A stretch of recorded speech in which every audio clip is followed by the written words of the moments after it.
मुझे इन अंधेरों से निकाल सकते हो? क्या आप मेरे सवालों का जवाब दे सकते हो? मुझे निकाल दे इस अंधेरे से। मैंने वो सुख, वो सुकून हासिल कर लिया है जिसकी तलाश में मैं सारी जिंदगी भटकता रहा हूँ और कभी किसी को बता नहीं सका। बाबा, आपको मुझसे बात कर लेना चाहिए थी। मेरे लिए ये सब समझना बहुत आसान हो जाता, जिसके लिए मैं आज बहुत ज़्यादा कोशिश कर रही हूँ और फिर भी समझ नहीं पा रही। मेरा दिल कुछ कुछ मान रहा है, लेकिन मेरा जहन उलझता जा रहा है। तो क्या तुमने कोशिश की? मैं क्या करूँ राहेल? मैं कहाँ पे जाके अल्लाह से बात करूँ? कहाँ पे वो मेरी आवाज़ सुनेंगे? I am feeling so helpless. बाबा, आप कहाँ चले गए हैं? मुझे यूं अकेला छोड़कर। काश आप वापस आ जाए, कुछ देर के लिए ही सही।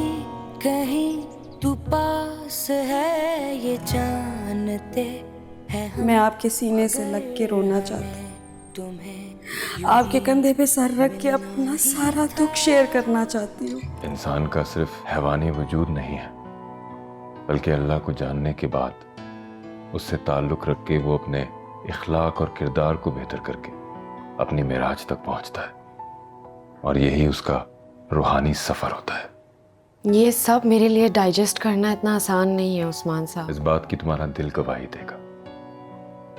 क्या आप ये समझती हो कि फैंग साहब का कोई वजूद नहीं रहा? क्या आप नहीं चाहती कि मुस्तफ़ा फैंग साहब दोबारा मिलें? मैं अभी तक नहीं समझ पाई कि आपने ऐसा क्यों किया मेरे साथ। बाबा की जिंदगी में आने वाला इतना बड़ा चेंज, इतनी बड़ी बात आपने मुझसे छुपा के रखी। अंडरस्टैंड क्यों नहीं कर रही हो जिया? अगर ये बात मुझसे जुड़ी होती तो मैं तुम्हें बहुत पहले बता चुका होता, लेकिन ये फैंग का राज था, और अगर ये तुम्हें अभी ना पता चलता तो ये शायद मेरे साथ मेरे कब्र में जाता।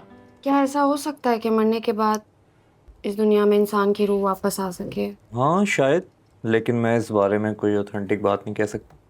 तो अगर ऐसा है तो क्या ये मुमकिन है कि हम उन्हें देख सकते हैं? और अगर देख सकते हैं तो क्या ये यकीन है या फिर हमारा ख्वाब? कुछ लोगों का वहम होता है और कुछ का यकीन। जो खुद देखने और सुनने का मोहताज हो, यकीन तो उसके सामने बेबस हो जाता है। तुम कमज़ोर नहीं हो, तुम तो काफ़ी स्ट्रांग हो, जिसने अपने फादर की डेथ के बाद उनके बिजनेस को संभाला और इतने अच्छे से फोकस भी कर रही हो। जितना जल्दी अपने सवालों के जवाब हासिल करोगी ना, उतना जल्दी तुम रिलैक्स फील करोगी, और कोई भी चीज़ तुम्हारी बेचैनी को नहीं मिटा सकती। कितनी परेशान क्यों? किस चीज़ में उलझी हुई हो? क्या सोचती रहती हो? बाबा ने इस्लाम कबूल कर लिया था, ये बात जहांगीर अंकल जानते थे, मुझसे किसी ने शेयर नहीं किया। देखो, रिलीजन एक ऐसी चीज़ है कि हम किसी को फोर्स नहीं कर सकते, और कोई इंसान अपनी बात नहीं शेयर करना चाह रहा तो मुझे लगता है उसका पर्सनल राइट है ना। अंकल फैंग ने अगर तुमसे ये बात नहीं शेयर की तो मुझे लगता है वो बात नहीं शेयर करना चाह रहे होंगे, तभी उन्होंने शेयर नहीं की।